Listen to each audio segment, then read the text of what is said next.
Right, this week we are doing something a little bit different. We're not going to be doing the usual travel vlog. We're going to be talking about what van life with a baby is really like. We've had loads and loads of questions on it, so we're going to address them all today and try and give you a glimpse into what travelling with AD and all three of us really in the van is actually like on a day-to-day basis. We'd like to say a massive thank you to BetterHelp for sponsoring this video. If you're feeling depressed, anxious, stressed or overwhelmed, then BetterHelp, that's Better H-E-L-P, is there to help. You may recall that recently we took a few months off posting on YouTube and social media in general really, and one of the reasons for that was because as new parents we recognised that we were getting quite overwhelmed with stuff, so we decided to take a step back, create some time and space for ourselves and have a bit of a re-evaluate of things. Looking after our mental health is something that's really important to us, not just for ourselves and for our relationship, but also in order to be the best parents that we can be. BetterHelp offers licensed therapists who are trained to listen and help you. You can talk to your therapist in a private, online environment at your convenience. There's a broad range of expertise in BetterHelp's 20,000 plus therapist network that gives you access to help that may not be available in your area. You just fill out a questionnaire to help assess your specific needs, and then you get matched with a therapist in under 48 hours. Then you schedule secure video and phone sessions, plus you can exchange unlimited messages, and everything you share is completely confidential. You can also request a new therapist at no additional charge anytime. Join the 2 million plus people who have taken charge of their mental health with an experienced BetterHelp therapist, and get 10% off your first month at betterhelp.com/the whole world or nothing. There's probably quite a few things that are similar to living in a house, but that are amplified because we live in a small space. Things like mess, for example. Yeah. Before AD came along, everything does have a place in the van, but everything was always put back in its place, shall we say. Yes. Whereas now, things just tend to be out and everywhere, and we just don't have time some days to kind of... Are you okay? To tidy everything away. So, for example, there's generally always a sink full of washing up to do. There's normally like some clothes drying, just stuff on the sides, like obviously there's her toys around, and then eating. She's 9 months old now, so she's been eating for a few months, and Bless you. okay. The corner where we eat just tends to kind of get covered in tomato on the walls, and yeah, so it takes quite a bit to keep clean. Obviously you can see the van's white. Everything shows. Yeah. Exactly, yeah, you can see every little piece of muck that's on the wall and whatever, so yeah, it's definitely not as clean and tidy as it used to be before we had a baby, and all that is something that we are having to learn to get used to, basically, because we are very tidy people. That's taken some adjusting to, right? Absolutely, yeah. That's one of the biggest adjustments. We've just kind of got to lean into it and like try and not stress too much about the mess at the end of the day, because the thing is as well, even if we have like a couple of hours on an evening that we could be doing stuff, it's generally not washing up or tidying up of things, because you can't be opening cupboards, having the water pump running and stuff when she's asleep, because it'll disturb her. So whereas maybe you would tidy up when the baby's gone to bed in a house, like they're upstairs and you can be doing the washing downstairs and all that kind of stuff, we don't have that luxury of that in the van. And in terms of the chores around the van, we used to previously have quite defined roles, I guess. I would do most of the cleaning, you would do most of the cooking, but it just has to be a lot more fluid these days. Now, if you watched our van tour, and if you haven't watched our van tour, then I don't even know what you're doing here. We're going to put a link to it up here, so go and watch it now and then come back to this video. If you have watched the van tour, then you will know that we actually built a second bed, like a little small pull-out bed that we intended to be used by our nieces and nephews so that we could go away with them. We only actually managed to do, I think, one trip. Yeah. And just with one of our nephews. So it didn't actually work out as we intended. However, it's coming really handy now, because we adapted the van so that AD had her own bed, but it never really worked out that she slept in that. She probably slept in that, I don't know, a couple of weeks. Yeah, something like that. And after that she just came into the bed with us. Now that meant that I had virtually no space to sleep and it was becoming a bit of a nightmare. So I've moved to the pull-out bed for the time being. Hopefully it's just going to be for a couple of months. Yeah. But it enables all of us to get a good night's sleep. Yeah, it works out a lot better just in terms of the heat as well, because like all three of us together, like sandwiched in a bed, it's just really, really hot. Now, the bed that I sleep on is widthways across the van. I don't really fit widthways. I'm almost exactly the same width of it, which means that I need to sleep kind of on an angle. I do have enough space, but some days I wake up in the morning and my back's a little bit creaky. But other than that, it's absolutely fine for me. It works works really well. And actually over the past kind of 6 or 7 years backpacking, we've got used to sleeping in some pretty uncomfortable places and positions and beds and stuff, so it's it's no different to that really for me. I'm saying, like obviously AD and I have got a lovely double bed that's really comfortable, loads of space, like it's great for us. One thing that has started happening over the last week or so though is AD's been waking up in the night, and she used to cry like whenever she woke up, but she's just started getting up and like shuffling around now, and she like goes to look for where he is. So like I've woke up a couple of times and she's like shuffling towards the end of the bed, so I think sooner or later you're going to wake up with a little bit of a thud and she's going to have jumped off on top of you. There's definitely going to be quite a few adaptations that we're going to need to make to the van as we go. I think we're going to need some way of keeping her in the van when we've got the side door open. It was fine again up until even the last few days kind of thing, but now she's discovered that there's an outside there and she can go. We're kind of having to just block that off with like bags and a couple of things, but yeah, we're going to need something more sturdy when she's standing, and things like just teaching her to get up and down off the bed safely. I think we're going to put like a little ledge, like a little step for her to get onto on this seat so that she can get up and down, and we can teach her how to do that so she's not just kind of wanting to dive head first off the bed. But yeah, until then it's just kind of keeping an eye on her, isn't it? Like one of us has got to have a pair of eyes on her at all times. We already done quite a few things actually, like the things for the electric socket, the baby safe things, and all of our cupboards and drawers have quite strong latches on them so that they don't fly open when they're moving anyway, so you have to like really yank them to open them. So I mean I struggle doing them sometimes, so I'm pretty sure that she's not going to be able to get in there. Same with the fridge, like it has a different mechanism on it that you would have on a fridge in a regular house, so she can't actually like get in there and get into anything. So yeah, there's quite a lot of things that we had tried to think of, but of course it's just you can't think of anything. Like we've never had a baby before, so it's not possible to think of every different scenario, but we want to try and have the space as much as possible that we're not having to always say to her, oh don't touch that, put that back, leave that. Yeah, it's just kind of creating a yes space, do they call it, where everything that is there she can touch or have, and things that she can't have or we don't want her getting into, she just can't, and they're not there for her to touch in the first place, kind of thing. So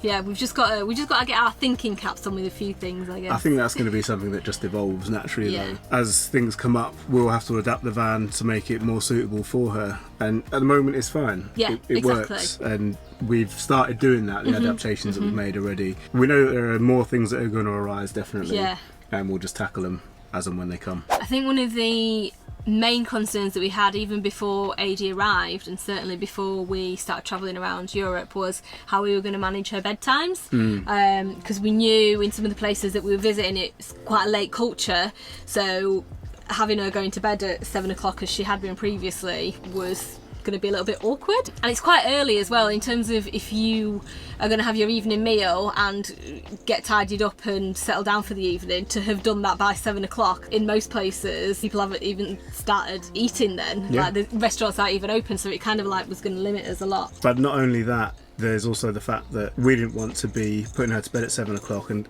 again, because it's such a small space, anything that we do could be waking her up, and we have done that before. When we were back in England, there were a few occasions where we tried to do a couple of bits and pieces and just ended up making a big racket, and she was awake and no one was enjoying themselves. Exactly, so we just started basically letting her decide when she wanted to go to sleep, and there's an hour's time difference anyway from the UK to Europe, so that push her bedtime back an hour anyway. And she's just kind of got herself into her own rhythm, that she decides that she wants to go to bed maybe sometime between 8, 9, half 9 sometimes. Obviously we know when she gets tired and when she's ready for bed, and it means that we don't have a fight on our hands either as well. Like sometimes when we were trying to put her to bed at 7 because we thought that was the best thing for her, I'd be there for an hour trying to get her to sleep, whereas now she does tend to go to sleep quite quickly when we give her that little kind of bit of flexibility.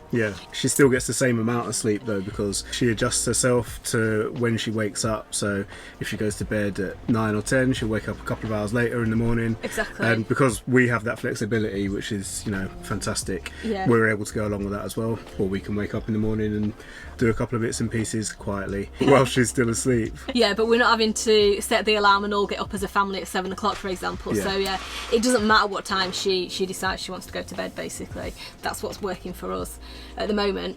And And in terms of being out on an evening, like we were in Madrid, and if we go out to eat on an evening, like I say, restaurants typically don't even open until like 8 o'clock or even later in some places. What we generally do is we take her stuff with us, so we take her pull-up night nappies and her pyjamas, and just get her changed into those before we know she'll be wanting to go to sleep. And she's just fallen to sleep on the way back to the van, hasn't she? Yeah. And then whether that's with one of us carrying her or whether she's in the pushchair, we just then transfer her into the bed, and that's fine, isn't it? It's been working great. So yeah, one of the things that I kind of think was one of my concerns anyway has turned out to be one of the easiest things to manage, really. Yeah, very true. Now, something that we've touched on in a previous video is getting to spend time on our own. It's something that I suppose is almost unique to our situation, because me and Sarah work together. You know, we've always spent a lot of time with each other, but now that's kind of increased, obviously, with AD, and the fact that we're all in such a small space as well. So everything's amplified in that sense. So it's something that we've found ourselves really having to focus on, to give one another a bit of time and space, even if it's just for half an hour a day. We try and do that every single day. So that means that the other person might go out for a walk, or go out for a run, do some exercise, or it could be half an hour reading whilst the other person takes AD out. Even just tidying up. Like, I know that sounds silly, but even if it means doing some chores around the van, because we really do genuinely need to wash up. If Jay takes AD out to the supermarket, and I can just put a podcast on and just get the washing up done, like half an hour of bliss doing the washing up. Exactly. It sounds silly, doesn't it? But when you don't have any other rooms, you can't go and work in an office for half an hour or even like half a day. If you're working and AD and I are here, we're all here in the same room. But that's not to say that we don't enjoy spending time with each other. We absolutely do, and obviously we spend the vast majority of time all together as a family, and we love it. But you do need that little amount of separation and that small piece of independence, I suppose, just to do, you know, something that you want to do, really, and give yourself a little bit of me time. It makes a world of difference. I know there are loads of you out there thinking that sounds like absolute hell. It works for us though. We just mentioned the work, and that's actually one of probably the biggest adaptations that we've had to make, because previously Sarah and I, the way that we worked would be to do a few weeks of really intense work where we'd be working maybe 12 hours a day, and then we'd probably take a month off and just travel and enjoy our travels for that time. But now one of us has always got to be looking after AD, which means that our work time is effectively halved. Yeah. Probably more than half. Because of what we do, it's quite, I don't know how to describe it. Immersive. Like, you can't just, like, switch off and go back to it quite quickly. Absolutely. So that's why we do really long periods of it just doing that. Video editing, writing, it's all stuff that you really kind of have to be in the zone for and just go at it and try and get a big chunk done. That's how we used to do it anyway. Yeah. And for both of us now, we've had to really adapt to working for kind of maybe half an hour at a time. It could be a couple of hours if we're lucky, but more often than not there's some sort of interruption, nappy change, feed, sleep. Our work is really now kind of interrupted. That's why we're not posting as much on the website, on the blog, why sometimes our videos don't always go out on a Sunday as well. It's just our new life now, I think. Yeah. And we're kind of adapting to it. It's taken quite a while to get used to. Yeah, we're still getting used to it, aren't we? Yeah, we're just trying to, like, lead into it, I guess. Roll with it and just go with how it is. I don't know, we're slowly kind of coming to terms with how to do things, and we are getting stuff done. I think it's just quite hard when it's your own business and, you know, you are, like, used to being, like, really productive. Previously, we would both have probably described ourselves as perfectionists when it came to work, and that meant that we wouldn't want to put anything out there until it was, first of all, finished, and second of all, to a standard that we were actually really happy with. And while I wouldn't say that the quality of the work that we're doing has been compromised in any way, we've started to get used to having to do things slightly differently, shall we say. Yeah. So, like, just as an example, when we are out and about and filming videos, I'm the one who tends to have the camera and do a lot of the filming. I just can't get all of the shots that I want to. If I'm pushing the pram then I'm kind of limited by as to where I can go with the pram, or if I'm holding AD, then again she tries to grab the camera, so it might be a little bit more shaky than it used to be. So the content is still the same, but it might look slightly different. Yeah. And again, it's something that we're kind of learning to live with. It's true, and whereas previously we could have retaken a shot 10 times, we would just keep going until we were happy with it. Now we kind of have to be like, that'll have to do. Absolutely. And you guys probably don't notice anything behind the scenes, but to us, when we have in our head, I wish we would have had time to just do that a few more times. Yeah, we're just having to kind of lower our expectations of ourselves, shall we say? Exactly. Okay. She's shaking that in the background. Yeah, now. that's all right. That's life, isn't it? Something else that has changed that affects everything pretty much, probably day to day, and just in terms of where we travel and where we go, is how long we can actually spend driving, because Ada can only spend 2 hours at a time in the car seat, and we try to just travel on a morning during her first nap. So yeah, it means that we're only going short distances. We try not to drive every day, so that we're spending longer in places, but it's pretty good really, because it means that we get to see places that we kind of ordinarily wouldn't, I guess, because we just look at 2 hour maximum radius of where we are, and that's kind of just where we end up. And yeah, spending longer in places as well, kind of getting to know more places and just spend a bit more time Bless you.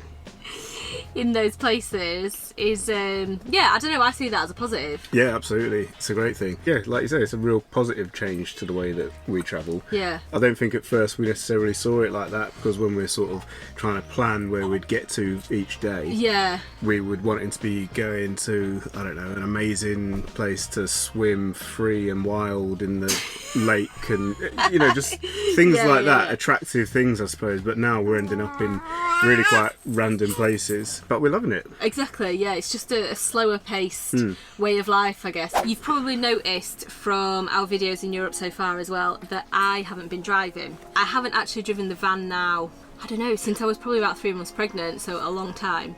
I am going to start driving the van again. I love driving the van, but the reason I'm not doing it at the minute is because when AD's upset or having a bit of a difficult time, it just pulls my attention too much towards her, that I actually don't feel that safe driving, especially such a big vehicle and on the other side of the road. Jay's just taking that responsibility on at the minute so that I can concentrate on AD and make sure she's okay when we're driving. On that subject though, I really enjoy driving. Exactly, he's like, I'm not bothered. Yeah, it's not a problem for me whatsoever.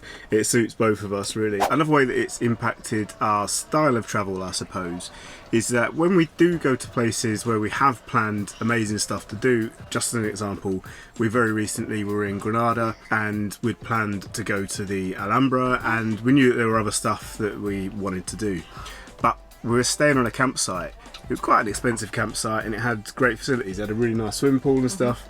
And there was a real conflict that had built in us between wanting to just stay on the campsite really with AD, and she was playing with other kids there and stuff like that, and actually feeling that we needed to get out and do things, because ultimately it is our job, it's how we make our living as well. So sometimes we have this little bit of conflict, I suppose, between wanting to just relax and as a family just be together in a place that we enjoy, as opposed to having to go out and do these things and see these sights. I'm making it sound awful, aren't I? I know, yeah, it's terrible, isn't it, having to go out and go sightseeing and go see all this lovely stuff. Something that we get asked quite often, and I guess not that we were worried about it, but it's crossed our minds a few times, I guess, is how we socialise AD. So of course, she lives in a van with her mum and dad. We don't want her to grow up socially awkward and not knowing how to communicate with other people and stuff. But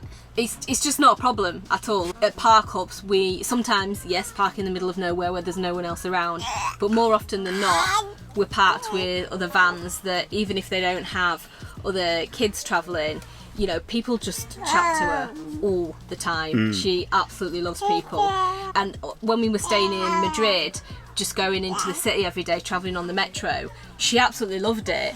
I was genuinely a little bit concerned about how she would cope with the busyness of such a big city.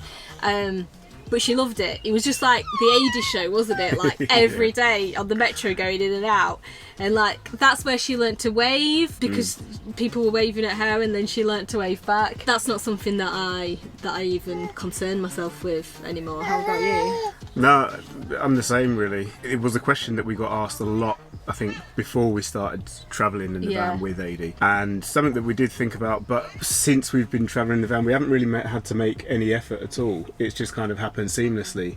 She's met loads of kids, she's interacted with loads of people, as Sarah's just said, and I suppose it's something that we do need to bear in mind as she grows older, because at this age kids don't really interact that much with each other anyway. It's not like they sit down and play with each other, just watch each other. But there are plenty of other options that we can consider at that stage. I mean, even just going to a park, you know, kids of any age will play with other kids. So I don't think that it's going to be a problem, but it's still something that we do think about. And sometimes it's like travelling with a celebrity, honestly. The amount of attention that she gets is just incredible. I know, you can't even go to the supermarket sometimes without having like 5 people stop you because they want to talk to her. If we're in a bar or a restaurant, people are constantly just coming over. And I know. It's a bit overwhelming for us, but definitely not for her. She loves it. The other thing is, on this trip we are only away for 3 months, so she's going to be back home in a relatively short period of time with her family that live in the UK and her cousins, and hanging out with all those guys. Hopefully we've given you a good insight there into some of the challenges that we have, some of the things that we enjoy, some of the things that we don't enjoy so much, because there are certainly some days that are more challenging than others, and there are some days that are just an absolute joy from start to finish and we enjoy every single moment. But I think that's the same for most new parents, like, absolutely, you know, whether you live in a van or not. But regardless of whatever happens on a day-to-day basis, I don't know about you, but waking up together, she's so happy when she wakes up. Like, she just had the biggest smile on a morning, doesn't she? It's so lovely to wake up to. It's just impossible to wake up in a bad mood, and we just kind of take each day as it comes and just start each day afresh, don't we? Absolutely. Is that a good way of describing it? I guess so, yeah. Well, I think that's a really nice positive note to end on.